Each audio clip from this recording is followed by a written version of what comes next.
Hey guys, Bryony and Andrew here from Accelerate. We are standing in front of a fifth wheeler that we have just done a lithium conversion on.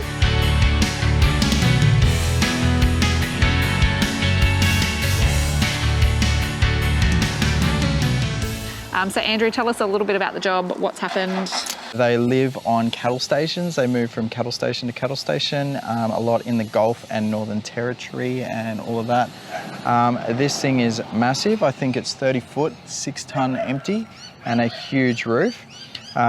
Basically, because they're full off grid, so wherever they go, there is no power, nothing to plug into. So this one is all about the aircon. It actually runs 2 air conditioners, this system. And basically we've given them the leanest system we can at the moment with heaps of room for expansion. So as we go through it, we'll show you where we've laid the foundations for a lot more expansion in this system. But this is as much to get them out of here, ready to go. And yeah, if they find it's not quite enough, it's going to be very easy to add to it wherever it may be. Cool, so let's go take a look at it. Often with caravans, space and where we're going to put all this stuff is an issue, but not in the case of this fifth wheeler. Andrew, where has everything gone? So this is the front boot. It actually worked out really well for us. All the solar was coming down the nose cone of this thing, so it actually all sort of terminated in this area. This is where some of the batteries were previously. It actually had 2 banks of batteries scattered throughout the place, but we've centralized it all here. So basically what we've fitted in here is just pretty much our standard minimal system we do. We have done a few different things. So I'll start with, there's already 600 watts of solar on the roof, and if you probably see in the video, it's in some funny places. We were stuck with them. They were glued and screwed and not coming off, and they're a bit of a different size, so we couldn't reuse the mounts. So what we've done, we've actually run 2 completely separate solar banks on here, and we're using the 2 different chargers.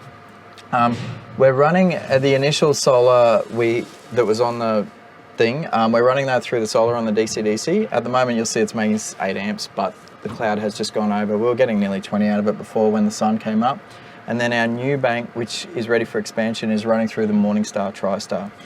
So we've done that because the ones that are on the roof are on that were existing, were already on a funny angle. So when the DC-DC kicks in, the DC-DC will kick over when the alternator's on and stop charging them.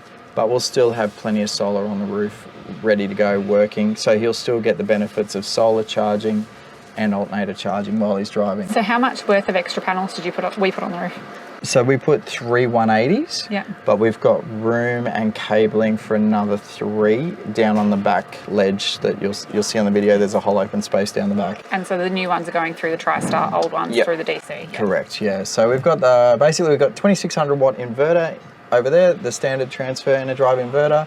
We've got 400 amps of lithium, but what we've done is we've left him room. He could still easily fit another 1 or 2 here. We've made it so with the balancing, we've put the positive over the back corner so he doesn't need to touch that. This earth side will be able to move on to the next one, so he'll be able to just get a parallel kit and add it on himself. So we've really thought out the expansion in the future and the customer being able to do it themselves. So they're the 2 batteries, standard ePro shunt, only a 40 amp charger, which will be a bit undergunned when we put if we put the 3rd battery in, but this thing's never going to see power. Pretty much we got it in power now to charge up the ePro, and I don't think it'll see a power point again. That's about it. Just our DC-DC charger and our standard fuse box. So everything in the front here, ready to go. We've added a couple extra power points because he actually runs another fridge in here while he's traveling. And yeah, nice and plenty of room, easy to expand. So the inverter is changing the 12 volt power in the batteries to 240 volt power, so that's allowing you to run your appliances. Correct, yep. Correct. We've got the TriStar controller, which is doing the solar on the roof, the new panels. Correct.